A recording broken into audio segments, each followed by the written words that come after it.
Praise the Lord. आजचे वचन नक्की बघा. परमेश्वर तुम्हाला आशीर्वादित करेल. आज आपण या वर्षाच्या शेवटच्या दिवशी उभे आहोत. मागील 365 दिवस काही दिवस आनंदाचे होते, तर काही दिवस वेदनाने भरलेले होते. पण प्रत्येक दिवसात देवाने आपल्याला सोडले नाही. आपण कधी कमकुवत तर कधी विश्वास डळमळीत झाला, तरी प्रभूची कृपा आपल्यावर टिकून राहिली. आजचा दिवस तक्रारीचा नाही, तर परमेश्वरा उपकार स्मरण करण्याचं आहे. जे अपयश ठरले, जे अपयश आले आपल्याला, त्याच्यातून आपल्याला शिकवण भेटली. जे आशीर्वाद मिळाले त्यासाठी परमेश्वराची आपण साक्षी आहोत.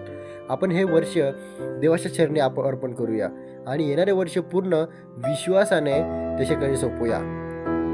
फिलिपियन्स 1:6 होता, जो तुमच्या चांगले कार्य सुरू केले आहे तो ते पूर्ण करील. परमेश्वराने आपल्या जीवनामध्ये चांगले कार्य केले आहे, तो नक्की करणार. प्रभू तुमचं येणारं वर्ष नवीन आशा, नवीन सामर्थ्य आणि भरपूर आशा देऊन भरेल. आमेन. दे तुम्हाला आशीर्वादित करो. आपल्या अशा रोज संध्याकाळी आणि सकाळी प्रार्थनेसाठी आपल्या चॅनलला लाईक करा, सबस्क्राईब करा आणि तुमची प्रार्थना विनंती कमेंटमध्ये नक्की टाका. आम्ही तुमच्यासाठी प्रार्थना करू.